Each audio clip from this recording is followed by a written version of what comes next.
16 ఏళ్ల బాలుని 28 ఏళ్ల యువతి ట్రాప్ చేసిన ఘటన జూబ్లీహిల్స్ పిఎస్ పరిధిలో చోటు చేసుకుంది. యువతిపై పోలీసులకు బాలుడి తల్లి ఫిర్యాదు చేసింది. యువతిపై పోక్సో కేసు నమోదైంది.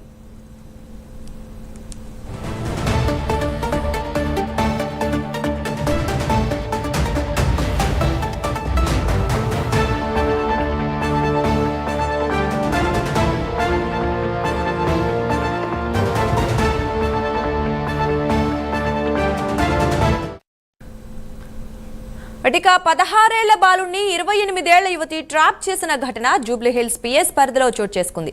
యువతిపై పోలీసులకు బాలుడి తల్లి ఫిర్యాదు చేసింది. యువతిపై పోక్సో కేసు నమోదైంది.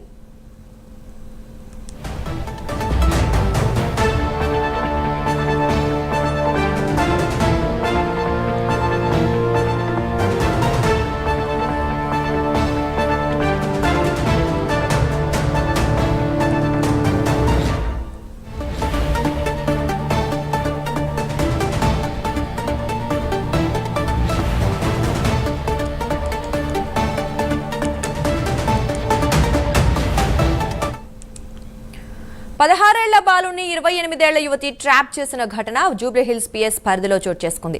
యువతిపై పోలీసులకు బాలుడి తల్లి ఫిర్యాదు చేసింది. యువతిపై పోక్సో కేసు నమోదైంది.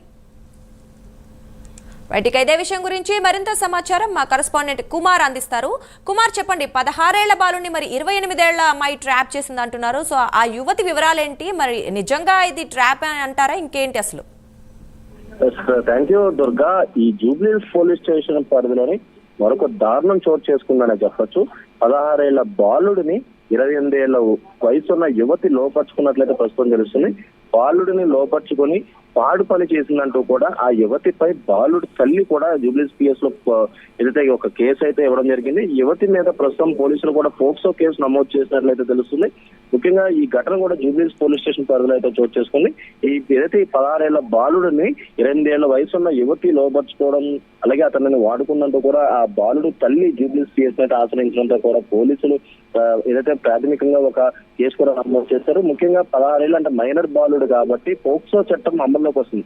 అంటే ఇటు ఈ బాలుడు కావచ్చు అంటే మహిళలు కానీ, లేదంటే ఇటు 16 ఏళ్ళలోపు ఉన్న ఎవరిపై ఏదైనా అఘాయిత్యం జరిగినా సరే ఖచ్చితంగా పోక్సో కేసు నమోదవుతుంది. కాబట్టి ఇటు 16 ఏళ్ల బాలుడిని 28 ఏళ్ల వయసు లోపరుచుకుంది కాబట్టి ఇటు మైనర్ కింద వస్తుంది. కాబట్టి పోక్సో కేసు అయితే నమోదు చేసినట్లయితే ప్రస్తుతం మనకైతే తెలుస్తుంది. ప్రస్తుతం ఏదైతే ఇప్పుడు పోలీసులు అయితే ఒక ప్రాథమికంగా ఒక కేసు అయితే నమోదు చేస్తే దీనిపై విచారణ అయితే ప్రస్తుతం కొనసాగిస్తున్నారు.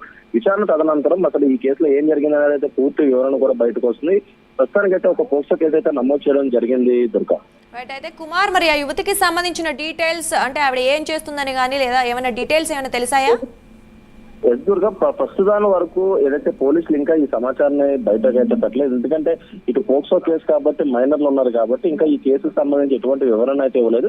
ఏదైతే ఈ రోజే ఆ బాలుడి తల్లి కేసు ఇవ్వడంతో పోలీసులు కేసు నమోదు చేశారు కాబట్టి ఆ మహిళలను విచారించిన తర్వాత అసలు ఏం జరిగిందనేది అయితే బయటకు వస్తుంది. ప్రస్తుతం ఏదైతే బాలుడు మైనర్ కావడంతో కూడా ఎటువంటి వివరణ అయితే ప్రస్తుతం మనకైతే బయటకు ఇవ్వలేదు దుర్గా.